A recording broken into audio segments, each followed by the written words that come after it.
Hello friends, मैं शशि पांडे अपने YouTube channel NCERT smarty में आप सभी प्यारे दर्शकों का एक बार फिर से दिल से स्वागत करती हूं और आशा करती हूं कि आप सभी बहुत अच्छे होंगे। फ्रेंड्स, अगर चैनल पे नए हैं तो चैनल को सब्सक्राइब कर लीजिए। वीडियो अच्छी लगती है तो लाइक कीजिए, कमेंट कीजिए, अपने फ्रेंड के साथ शेयर कीजिए। फ्रेंड्स, आज मैं कश्मीरी साहित्य की संत कवित्री ललदत की रचना वाक के साथ उपस्थित हूँ, जो कि क्षितिज भाग 1 से लिया गया है। फ्रेंड्स, इसमें कवित्री ने जाति पाति की भावनाओं से ऊपर उठकर संकीर्णता त्यागने का संदेश दिया है और जिस प्रकार से कबीर दास जी की रचनाओं में जाति पाति की संकीर्णता का विरोध किया गया है और प्रेम को ही महत्व दिया गया है, उसी प्रकार से कवित्री ललदत की रचनाओं में भी जाति पाति की संकीर्णता का विरोध किया गया है और प्रेम की विशेषता पर बल दिया गया है। कवित्री की भाषा सरल है और ये चूँकि कश्मीरी कवित्री हैं, इनकी रचनाएं सरल भाषा में हैं, जिससे वहाँ की लोक जनता जो है वो इसे पसंद करती है और याद भी रखती है। फ्रेंड्स, कवित्री ललदत के और भी कई नाम हैं। इनका एक नाम ललेश्वरी भी है और इनको लल्लारिका भी कहा जाता है और योगेश्वरी भी कहा जाता है। तो ये सब इनके नाम हैं। आज हम इनकी एक वाक पढ़ेंगे जो कि क्षितिज भाग 1 से लिया गया है। साथ साथ इसकी व्याख्या भी देखेंगे। तो चलिए शुरू करते हैं। वाक, सबसे पहले हम इसका अर्थ समझते हैं। इसका शाब्दिक अर्थ होता है वाणी और ये 4 पंक्तियों में लिखा जाता है। यह कश्मीरी शैली का एक उदाहरण है और इसे गाया भी जा सकता है। इसको देखते हैं। पहला वाक है, रस्सी कच्चे धागे की खींच रही मैं नाव, जाने कब सुन मेरी पुकार, करें देव भव सागर पार, पानी टपके कच्चे सकोरे, व्यर्थ प्रयास हो रहे मेरे, जी में उठती रह हूक, घर जाने की चाह है घेरे। इसके कठिन शब्दों को देखते हैं तो ये जो शब्द है भवसागर, भवसागर का अर्थ होता है सांसारिक मोह माया। मतलब इसको भक्त कवियों ने भवसागर की संज्ञा दी है। और कच्चे सकोरे का अर्थ होता है ग्रामीण क्षेत्रों में एक विशेष प्रकार का बर्तन होता है मिट्टी का, जो कि मतलब कच्चे मिट्टी का बना होता है और उसमें पानी डालते ही वो पूरी तरह नष्ट हो जाता है। और व्यर्थ प्रयास का अर्थ होता है बेकार में कोशिश करना। और रह शब्द का अर्थ होता है मतलब रुक रुक कर। और घर जाने की चाह यानी कि घर जाने की इच्छा। चाह का अर्थ होता है इच्छा। तो अब इसकी व्याख्या देखते हैं। तो इसकी व्याख्या में कवित्री कहती हैं, मतलब इसकी व्याख्या इस प्रकार से हम देखेंगे कि कवित्री ने मनुष्य के जीवन को कच्ची मिट्टी के घड़े के समान बताया है। कवित्री कहती हैं कि जिस प्रकार कच्ची मिट्टी का घड़ा आग में तपे बिना कमज़ोर होता है और वो पानी पड़ते ही बहुत जल्दी टूट जाता है, ठीक उसी प्रकार से ईश्वर प्रेम के अग्नि में तपे बिना मनुष्य का जीवन भी नष्ट हो जाता है। अर्थात ईश्वर प्रेम से ही मनुष्य पूर्ण और शक्तिशाली होता है। कवित्री कहती हैं कि ये जो भवसागर है यानी सांसारिक मोह माया को भक्त कवियों ने भवसागर की संज्ञा दी है। तो कहती हैं कि इससे पार होने के लिए हमें ईश्वर में प्रेम होना बहुत ज़रूरी है।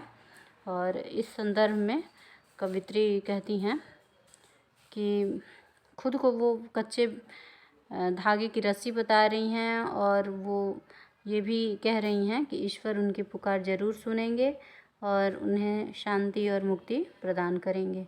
कवित्री बता रही हैं कि इस संसार सागर रूपी भवसागर से परमात्मा उन्हें अवश्य पार उतार देंगे।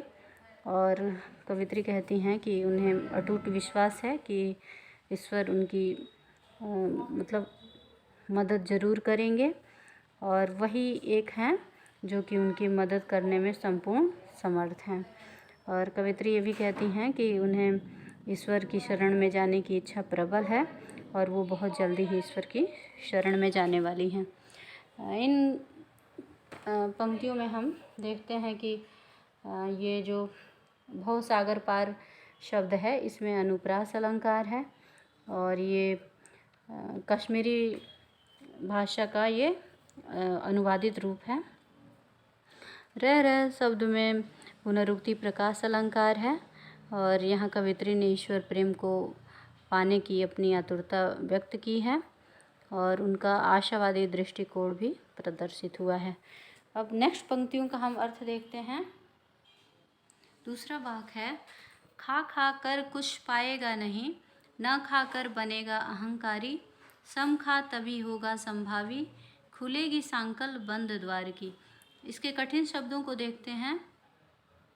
अहंकारी का अर्थ होता है घमंडी और सम का अर्थ होता है इंद्रियों का निग्रह यानी वशीकरण यानी अपने कंट्रोल में करना।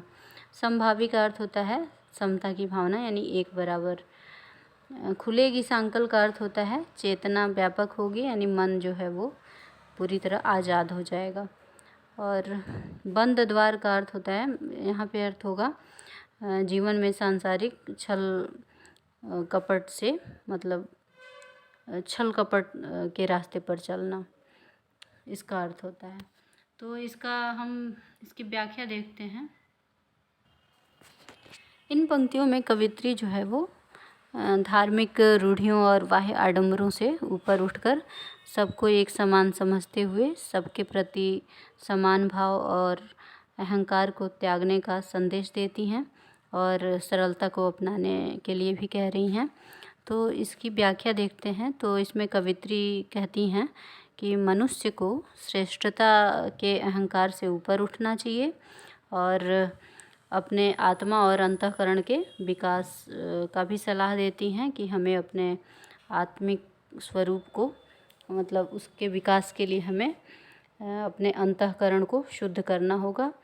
और कहती हैं कि सबको समान भाव से समान मतलब समझना है, आडंबरों से ऊपर उठना है और अपने में समभाव पैदा करना है। कवित्री ये भी कहती हैं कि जब हृदय विशाल होगा तभी हमारा चित्त यानी कि मन शुद्ध होता है और चेतना जो है वो व्यापक होती है, विस्तृत होती है। कवित्री कहती हैं कि इसके फलस्वरूप आत्मा के दरवाजे पर जो अज्ञानता का दरवाज़ा है वो समाप्त होगा, खुलेगा और अहंकार की जो कुंडी लगी हुई है वो ढीली पड़ जाएगी और मन और मस्तिष्क जो है वो प्रकाश और ऊर्जा से भरपूर हो जाएगा। अब नेक्स्ट पंक्तियों को देखते हैं। आई सीधी राह से गई न सीधी राह, सुषुम सेतु पर खड़ी थी, बीत गया दिन आह, जेब टटोली कौड़ी न पाई, मांझी को दूं क्या उतराई। इन पंक्तियों में हम पहले कठिन शब्दों के अर्थ को जानेंगे, फिर इसकी व्याख्या देखेंगे। इसमें सुषुम सेतु का अर्थ होता है ये हमारे शरीर में एक सुषुम्ना नाड़ी होती है और वो मतलब 3 प्रधान नाड़ियाँ हैं, ईड़ा, पिंगला और सुषुम्ना। उसी का यहाँ पे कवित्री ने प्रयोग किया है सुषुम सेतु। जेब टटोली का अर्थ होता है यानी कि खुद का विश्लेषण करना कि हम कितने पानी में हैं। कौड़ी ना पाई का अर्थ होता है कुछ नहीं मिलना। मांझी ईश्वर को कहते हैं और गुरु को भी कहते हैं और नाविक जो नाव चलाता है एक किनारे से दूसरे किनारे पर ले जाने वाले को भी माही कहते हैं। अब इसकी व्याख्या देखते हैं।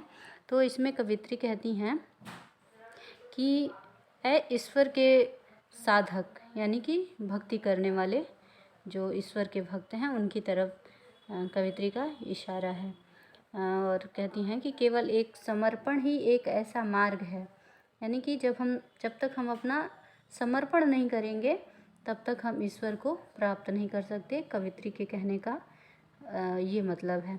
तो इसका अर्थ देखें तो इसका अर्थ होगा कि केवल एक समर्पण ही एक ऐसा मार्ग है जिससे उस परम पिता को प्राप्त किया जा सकता है। उसकी मतलब दी हुई ज़िंदगी तो सोच विचार और हठ योग साधना में ही बीत गई और अंत में जब मतलब हम उसके पास जाते हैं तो हमें पता चलता है कि हम जब अपना जेब टटोलते हैं यानी कि खुद का विश्लेषण करते हैं तो पता चलता है कि हमारे पास कुछ भी नहीं है। यानी अच्छे कर्म का यहाँ पे तात्पर्य है। कवित्री के कहने का मतलब ये है। कवित्री कहती हैं कि जब उस पार उतारने वाले मांझी ने इस संसार रूपी सागर से बेड़ा पार लगाया तो मैं उन्हें देने के लिए जब मतलब जेब में हाथ डाली तो मेरे पास कुछ भी नहीं था। कवित्री ये बता रही हैं और ये भी कह रही हैं कि इस कृपा के बदले मैं एक कौड़ी भी उस मांझी को नहीं दे पाई। आशय ये है कि मनुष्य दुनिया के मतलब ये झूठे अंधकार में फंसा हुआ है और अपने लक्ष्य को भूल जाता है और समय बीत जाने पर उसे केवल निराशा ही हाथ लगती है और जीवन के अंतिम क्षण में उसे अपने जीवन की व्यर्थ मतलब किस प्रकार से उसने व्यर्थ गंवा दिया इसका बोध होता है। तब कुछ भी करने में वो असमर्थ होता है। इसी का वर्णन इन पंक्तियों में कवित्री ने बताया है। और इसका विशेष अगर देखें हम तो यहाँ बताया गया कि मनुष्य अपने स्वार्थ सिद्ध करने के पीछे मतलब जीवन के लक्ष्य को भूल जाता है। कवित्री ये भी कहती हैं कि अपने द्वारा अपनाए गए प्रभु प्राप्ति के मार्ग को उचित नहीं बताया है। और नेक्स्ट में इसमें बोला है कि सुषुम से तो जो शब्द का प्रयोग किया है कवित्री ने इसमें रूपक अलंकार है और जो शब्दावली है वो प्रतीकात्मक है। नेक्स्ट देखते हैं चौथा वाक।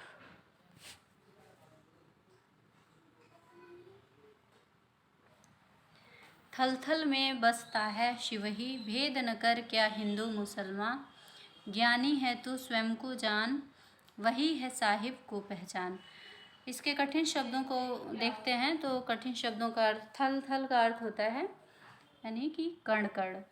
और शिव जो है वो परमात्मा को कहते हैं और हिंदू मुसलमान ये धर्म के लोग हैं, अलग अलग धर्मों के। ज्ञानी जो बहुत नॉलेजफुल होते हैं उनको ज्ञानी कहते हैं। स्वयं का अर्थ होता है खुद, जान का मतलब जानना और साहिब का अर्थ होता है यहाँ पे ईश्वर अर्थ होगा।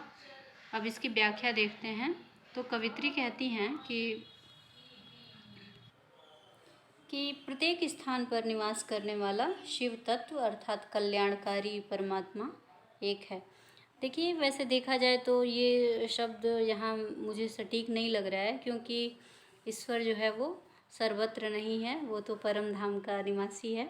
लेकिन कवित्री ने कहा है तो हम इसकी व्याख्या बता देते हैं आपको।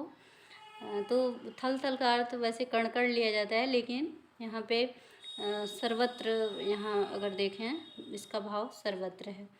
तो कवित्री कहती हैं कि इसलिए उसी की बनाई सृष्टि में हिंदू और मुसलमान का भेद कैसा। और वस्तुतः हिंदू और मुसलमान दोनों एक हैं, उनकी मनुष्यता एक है। तो मतलब ईश्वर